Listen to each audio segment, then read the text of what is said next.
All of you. आज का हमारा फोर्थ क्वेश्चन है, मतलब सेकंड यूनिट का, जो हमने कल फर्स्ट क्वेश्चन किया था और आज उसका सेकंड क्वेश्चन है। ठीक है, टोटल में करते हैं हम, तो फोर्थ क्वेश्चन आज हमारा। क्वेश्चन क्या है हमारा? Describe Kohlberg theory. ठीक है, एंड स्टेजेस ऑफ मॉरल क्या है? डेवलपमेंट। आज हमें बताना है कोलबर्ग की थ्योरी के बारे में। वैसे आप लोगों को अच्छे से बताया जा चुका है इसकी थ्योरी के बारे में, कोलबर्ग की थ्योरी क्या है। ठीक है, चलो हम दोबारा से एक बार हमारा रिवाइज हो जाएगा। हाँ जी, अगर हम बात करते हैं कोलबर्ग की थ्योरी की, देखिए क्वेश्चन ऐसे भी आ सकता है कि what is the moral development. उनकी जो मोरल डेवलपमेंट है ये इसकी क्या है? कोलबर्ग की थ्योरी है। कोलबर्ग की स्टेजेस इसमें बतानी है, तो कंफ्यूज मत हो जाना। तो explain stages of moral development as given by Kohlberg. ठीक है, तो इसमें हमने क्या बताना है कि जो बच्चे की प्रारंभिक आयु होता है उसमें बच्चा जो हमारा कंसेप्ट होता है संप्रत्यय से अपरिचित होता है, मतलब उसे नहीं पता होता कि हमारा मोरल कंसेप्ट क्या होता है। ठीक है, उस बच्चे को सही गलत के बारे में इतनी नॉलेज नहीं होती। तो उसकी नॉलेज क्या है? जब उसकी एज बढ़ती रहती है step by step by step by, तो उसको धीरे धीरे धीरे धीरे धीरे पता चलता रहता है। ठीक है, उसको पता चलता रहता है कि सही क्या है, गलत क्या है, मोरल वैल्यूज़ क्या होती है, सोशल वैल्यूज़ क्या होती है। तो उसको स्टेप बाय स्टेप जब बड़ा हो जाता है तो वो सारी चीज़ें सीख जाता है। तो इसमें यही बताया है। तो इसमें क्या होता है कि जो उसकी वृत्तियाँ होती हैं, विज होते हैं, उस पर नियंत्रण रखने के लिए क्या होता है, समाज उसको पुरस्कार भी देता है। ठीक है, अच्छे कार्य के लिए, और उसको अगर कोई गलत काम है तो उसके लिए उसको दंड भी दिया जाता है। ठीक है, तो इस तरह की, और पुरस्कार और दंड, निंदा और प्रशंसा, ये भी इसके साथ इंक्लूड किया जाता है। ठीक है, तो अगर हमारे जो मनोवैज्ञानिक है वो क्या मानते हैं, उन्होंने इस बात के लिए, अध्ययन के लिए बहुत प्रयत्न किए हैं और बताया है कि जो स्वाभाविक वृत्तियाँ होती हैं उसे नियंत्रित होने वाला जो बालक होता है वो सामाजिक जो नियम होती हैं, सोशल वैल्यूज़ होती हैं और मर्यादाओं के अनुसार अपने आचरण और नैतिक व्यवहार को क्या करता है? निश्चित करता है। वो जो व्यवहार होता है प्रदर्शित करने वाला, उसे प्रदर्शित करता है। ठीक है, देखते हुए, समाज को देखते हुए और अपने व्यवहार को। तो इस प्रकार, और कई मनोवैज्ञानिक अलग मत हैं। ठीक है, सारे ऐसा तो नहीं है कि एक ही मत है, तो इसमें अलग अलग मत बताया गया है। फ्राइड ने अलग बताया है, सीसर्स ने अलग बताया है, तो इसका ये पढ़ लेना। हमने किसका करना है? कोलबर्ग का। तो इंट्रोडक्शन देने के बाद आपने बताना है basic assumptions of Kohlberg theory. ठीक है, तो इसमें यही बताया गया है कि जो बालक के नैतिक विकास हैं उसके स्वरूप को समझने के लिए तर्क और सिद्धांत के स्वरूप, structure of rearing and thinking का विश्लेषण करना आवश्यक होता है। इसके बिना हमें बच्चे के बारे में नॉलेज नहीं होती। ठीक है, तो बच्चे द्वारा प्रदर्शित जो ये क्रियाएं होती हैं उसके आधार पर ही हम मॉरल, जो उसकी वैल्यूज़ होती हैं, उसका सही अनुमान क्या है। ऐसा नहीं है कि उसका सही अनुमान नहीं लगाया जा सकता, उसके आधार पर हम उनका अनुमान लगा सकते हैं। ठीक है, तो अधिकतर परिस्थितियों में लगा सकते हैं, लेकिन कई बार क्या होता है, कई बार ऐसी परिस्थितियां आ जाती हैं हमारे सामने कि हम उस बच्चे के बारे में सही अनुमान नहीं भी लगा सकते। क्यों? कई बार क्या होता है, बच्चा किसी के डर और भय से क्या करता है, वो कार्य कर देता है। ठीक है, अब एक छोटा बच्चा है, उसको मैं कहूँगी अगर आपने क्वेश्चन नहीं सुना है तो आपको एक थप्पड़ लगेगा, तो उससे क्या है, वो भय के डर से फटाफट गलत सही क्वेश्चन जो भी उसके मुंह से निकलेगा वो फटाफट सुना देगा। ठीक है, तो ये सब चीज़ें भी क्या होती हैं कि बच्चे द्वारा प्रदर्शित प्रतिक्रियाओं के आधार पर हम क्या है, इसकी नैतिकता का सही अनुमान नहीं लगा सकते, क्योंकि परिस्थितियाँ ऐसी होती हैं कि पुरस्कार और भय के डर से बच्चा उस समय जो उसको व्यवहार प्रदर्शित करना है वो कर देता है। ठीक है, तो नैतिक चिंतन और नैतिक निर्णय कई बार हम सही बच्चे के बारे में नहीं बता सकते। ठीक है, और क्या बताया गया है इन्होंने कि जो कोलबर्ग ने बालक को किसी ये है धर्म संकट की स्थिति में यह रखकर देखा है कि बालक उस परिस्थिति में क्या सोचता है। ठीक है, और किस तर्क के आधार पर उचित व्यवहार करने के लिए वो निर्णय लेता है। तो इसके लिए उन्होंने क्या किया, बालक के व्यवहार को बताना चाहा।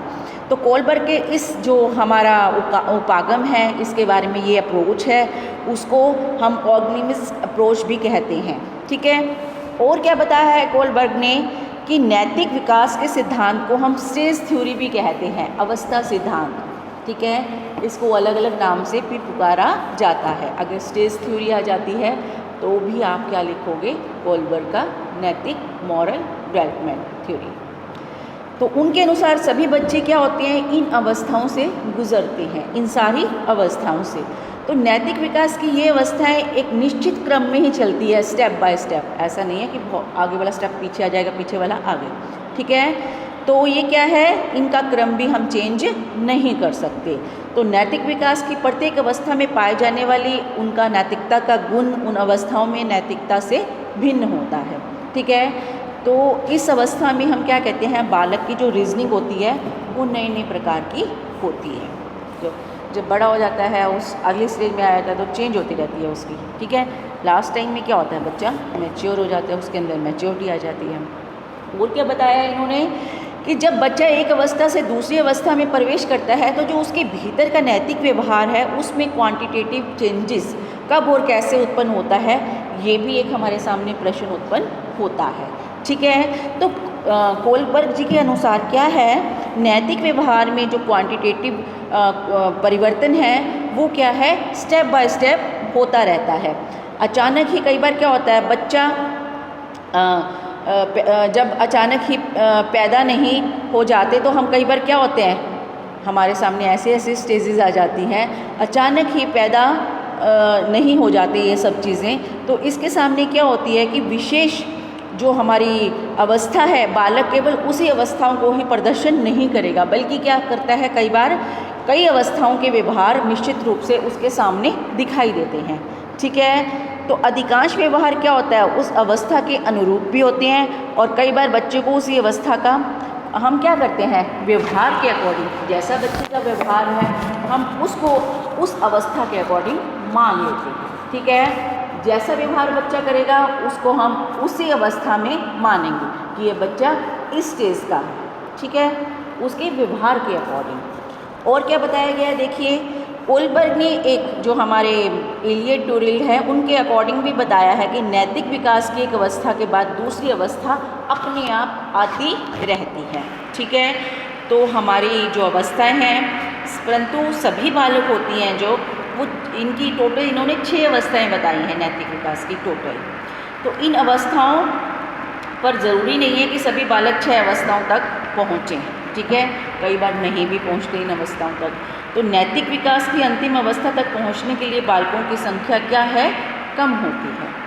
इसके बाद क्या बताया इन्होंने कि जो हमारे सामने स्टेजेस ऑफ मोरल डेवलपमेंट है, ये तो हमारे इसके बारे में हो गया, मीनिंग हो गया। ठीक है, उसके बाद आप डेफिनेशंस भी लिख सकते हैं कि कोलबर्ग के अकॉर्डिंग, स्टैनर्ड के अकॉर्डिंग, फ्रॉइड के अकॉर्डिंग। उसके बाद हमने बताना है स्टेजेस ऑफ मोरल डेवलपमेंट। हमने कितने स्टेजेस करी हैं, इसमें कितना बताया, मैंने आपको बताया 6 स्टेजेस हैं जो कोलबर्ग के अकॉर्डिंग बताई गई है। ठीक है, तो कोलबर्ग में जो हमारा मोरल डेवलपमेंट का थ्योरी है उसको 6 अवस्थाओं में बांटा है। ठीक है, 6 अवस्थाओं में बांट के, लेकिन 6 अवस्थाओं में इन्होंने क्या किया है, 2-2 अवस्थाओं को एक एक अवस्था में मान लिया गया है। ठीक है, तो जो इन्होंने 2-2 अवस्थाओं को एक साथ रखा है, अब हमारी कितनी अवस्थाएं होगी, 6 में से 3 होगी। ठीक है, क्योंकि 2-2 अवस्थाओं को एक में रखा गया है। तो सबसे पहले हम करते हैं, फर्स्ट है अवस्था प्री कन्वेक्शनल, सेकंड है आपकी कन्वेक्शनल, थर्ड है आपकी पोस्ट कन्वेक्शनल। तो ये 3 अवस्थाएं हैं इनकी। तो सबसे पहले हम करेंगे प्री कन्वेक्शनल स्टेज क्या होती है।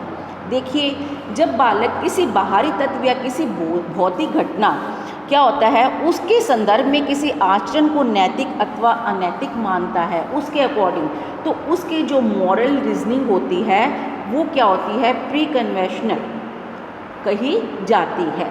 तो इस तरह में हम 2 अवस्थाओं को लेते हैं।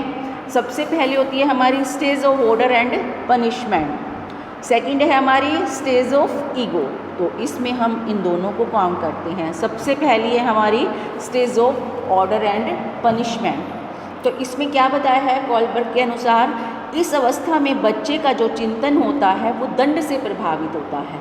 जो भी कार्य करता है बच्चा दंड की अवस्था में करता है। ठीक है, उसे मान लीजिए कुछ काम दिया जाता है, बच्चा हो सकता है नहीं चाहता वो करना, लेकिन उसको डर के कारण, दंड के कारण उस कार्य को वो करता है। तो परिवार में क्या होता है, जो बड़े सदस्य होते हैं वो बच्चे को कुछ कार्य करने के आदेश देते रहते हैं।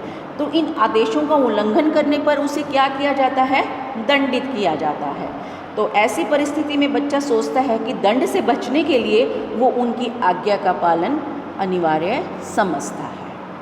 ठीक है, तो छोटी सी आयु में उसमें मैच्योरिटी नहीं होती, तो क्या करता है वो, दंड का उसको भय होता है, तो आज्ञाओं का पालन वो इसलिए करता है। इस प्रकार जो नैतिक विकास के शुरू जो हमारी ये अवस्था है पनिशमेंट, इन्हीं को ही बच्चों की नैतिकता का मुख्य आधार बच्चे मानते हैं और इनको ही माना जाता है। नेक्स्ट है स्टेज ऑफ ईगो, अहंकार। हम कहते हैं ना, इसमें जब कोई किसी से बात नहीं करता, मुंह बना के ऐसे बैठा रहता है, तो बड़ी ईगो है भाई इसके अंदर। ठीक है, घमंड टाइप होती है। ईगो का मतलब क्या होता है, एक तरह से घमंड, भी अपने आप में ही पता नहीं क्या समझता है, हम नॉर्मल बात करते हैं ना, तो ऐसे ही क्या है स्टेज ऑफ ईगो। तो इस अवस्था में बालक के जो चिंतन का स्वरूप है बदल जाता है। इस आयु में वृद्धि होने के परिणाम स्वरूप बच्चों की आवश्यकताओं और जो इच्छाएं होती हैं वो भी हमारे सामने चेंज हो जाती हैं। तो उसके द्वारा किए जाने वाले जो कार्य होते हैं उसमें उसकी इच्छाएं पूरी होती है बच्चे की। यदि उसकी कोई इच्छा झूठ बोलने से पूरी होती है तो बच्चा झूठ बोलेगा। ठीक है, तो वह झूठ बोलना सही मानेगा, वो कहेगा ये जो मैंने कह दिया वो सही है। अगर वो उसको सही लगता है कि झूठ बोलना तो वो बोलेगा। भूख रहने पर किसी वस्तु को चुरा कर खाना है तो वो उसको सही समझेगा। मुझे भूख लगी है इस समय, तो कुछ चुपचाप, मान लीजिए किसी के घर पर है तो फ्रिज में से खोल के चुपचाप कोई चीज़ खा ली, कोई फ्रूट खा लिया है, तो ये क्या है, उसको सही लगेगा कि ये सही है। तो नैतिक विकास की इस अवस्था का आधार क्या होता है, बच्चे की ईगो होती है। मतलब मीन्स अर्थात उसकी इच्छाएं और आवश्यकताएं उसकी नैतिक तर्क की शक्ति का आधार बन जाती है। सेकंड आपकी स्टेज है कन्वेंशनल। ठीक है, कन्वेंशनल जो लेवल है इसमें क्या है, इसमें भी दो स्टेजेस हैं हमारी। स्टेज ऑफ एप्रिसिएशंस, सेकंड है stage of respect for social system. ठीक है, तो सबसे पहले है स्टेज ऑफ एप्रिसिएशंस। इसमें क्या बताया गया है कि इस अवस्था के अंतर्गत बच्चा किसी भी कार्य को इसलिए करता है क्योंकि दूसरे लोग क्या करते हैं, उसकी प्रशंसा करते हैं। ठीक है, स्टेज ऑफ एप्रिसिएशंस, तो उसको लगता है कि मेरी सभी प्रशंसा करेंगे। मैं कई बार क्या होता है, बच्चा बड़ा वो होता है, एक्साइटेड होता है, उसको लगता है कि मैं डांस करूँगा तो सभी क्लैपिंग्स करेंगे, खुश हो जाएंगे। ठीक है, मुझे ये कई बार हम बच्चों के ऊपर से बाहर के पैसे भी दे देते हैं, तो बच्चे को क्या होता है, इससे खुशी मिलती है। तो वो क्या है, इस स्टेज में हम काउंट करते हैं। तो इस अवस्था में बच्चा सामाजिक प्रशंसा और निंदा के महत्व को समझने लगता है कि मैं डांस करूँगा तो मुझे ये पैसे भी मिलेंगे और सब क्लैपिंग्स भी करेंगे, खुश भी होंगे। तो इस तरह से वो क्या है, अपने अकॉर्डिंग क्या है, समझ जाता है कि कब उसकी प्रशंसा होगी, कब उसकी निंदा होगी। तो बच्चे की इस अवस्था में निंदनीय आचरण से बचने के प्रयास में बच्चे रहते हैं कि हमारी सिर्फ प्रशंसा ही होनी चाहिए। ठीक है, और उसके बाद कई बार क्या होता है, जब बच्चे इन भूमिकाओं का निर्वाह उचित प्रकार से करते हैं तो समाज के सदस्यों की ओर से क्या होती है, उनको अप्रूवल भी मिलती है। सही है बेटा, बहुत अच्छा किया आपने। तो इस अवस्था के दौरान उन्हीं व्यवहारों के बच्चों को उचित और नैतिक मानते हैं जिनके लिए वे परिवार, स्कूल, पड़ोस, मित्र मंडली से प्रशंसा या मान्यता प्राप्त करते हैं। तो इस स्टेज में ये सब किया जाता है। ठीक है, उसके बाद इसी की है second stage of respect for social system. तो इसमें क्या बताया है कि जो नैतिक विकास की यह अवस्था क्या है, बहुत ही इम्पोर्टेंट मानी जाती है। इसमें क्या बताया है कोलबर्ग ने कि समाज के जो अधिकांश सदस्य होते हैं वो नैतिक विकास की इस अवस्था तक पहुंच जाते हैं।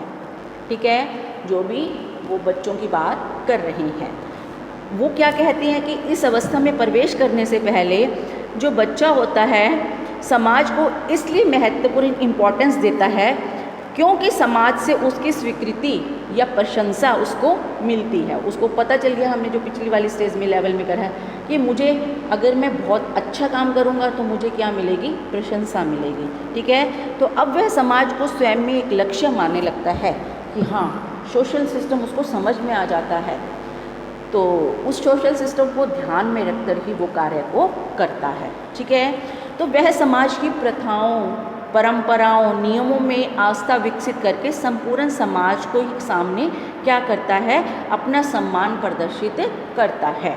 तो बच्चा यह उसको क्लियर हो जाता है कि उसे कोई अच्छा कार्य करने के लिए इसलिए करना चाहिए क्योंकि वह उसका कर्तव्य है और समाज के अकॉर्डिंग वो सही है। तो सामाजिक नियमों के विरुद्ध हर कार्य क्या है, गलत होगा, तो इसलिए वो सही कार्य करने की कोशिश हमेशा करता है। ठीक है, थर्ड स्टेज है हमारी पोस्ट कन्वेक्शनल लेवल। इसमें भी 2 लेवल हैं। फर्स्ट है आपका stage of social contract, second है आपका स्टेज ऑफ कंसाइंस। ठीक है, तो सबसे पहले हम करेंगे स्टेज ऑफ सोशल कॉन्ट्रैक्ट। तो इस अवस्था में क्या होता है, बच्चा प्रवेश करने पर व्यक्ति जो होता है कि नैतिक चिंतन की दशा में पर्याप्त परिवर्तन, मैंने आपको बताया कि स्टेप बाय स्टेप परिवर्तन स्टेजेस में आता रहता है। ठीक है, तो व्यक्ति क्या है, जो उसको समाज से लेन देन होता है उस पर वो विश्वास करने लग जाता है और व्यक्ति यह स्वीकार करके चलता है कि व्यक्ति और समाज के बीच कॉन्ट्रैक्ट का संबंध कैसा होता है। ठीक है, कॉन्ट्रैक्ट की आपस में क्या संबंध है समाज के साथ। तो व्यक्ति को सामाजिक नियम इसलिए स्वीकार करने चाहिए क्योंकि उनका जो सम्मान होता है वो इसलिए होता है क्योंकि समाज व्यक्ति के हितों की रक्षा करता है। उस बालक को यह सब समझ में आ जाता है। ठीक है, कि समाज उसी के लिए बना है, उसी के अधिकारों की रक्षा के लिए बना है। क्योंकि व्यक्ति अब यह सोचने लगता है कि जो चोरी जैसे कार्य होते हैं, काम होते हैं, वो गलत होते हैं। ठीक है, अनैतिक होते हैं। तो ऐसा करने से समाज और व्यक्ति का जो आपस में रिलेशंस होता है वो टूट जाता है। ठीक है, तो इसलिए हमें अपने नियमों, प्रथाओं और कानूनों के द्वारा समाज का जो स्वतंत्रता है, अधिकार है और सुरक्षा है वो हमें प्रदान करता है। ठीक है, समाज, तो ऐसे नियमों का उल्लंघन हमें नहीं करना चाहिए। तो समाज को वो समझने लग जाता है और नैतिक और अनैतिक कार्यों को क्या है उनको भी समझता है और क्या कार्य उसके लिए सही है, समाज उनके अधिकारों की किस प्रकार रक्षा करता है वो सारा समझ जाता है। ठीक है, नेक्स्ट है आपका सेकंड आपका स्टेज ऑफ कंसाइंस। इसमें क्या बताया गया है, जो नैतिक विकास की ये लास्ट अवस्था है, अंतिम अवस्था। तो क्योंकि इस अवस्था में पहुंचने पर व्यक्ति नैतिकता के बारे में सब्जेक्टिव दृष्टिकोण रखता है, तो उसमें क्या है विकसित करने में सफल हो जाता है क्योंकि उसको समाज के बारे में सही गलत सब चीज़ों की नॉलेज हो जाती है। तो व्यक्ति में जो होता है कंसाइंस क्या है, वो जाग जाता है। ठीक है, विवेक कि उसको विवेक उसका क्या है, सही क्या है और गलत क्या है।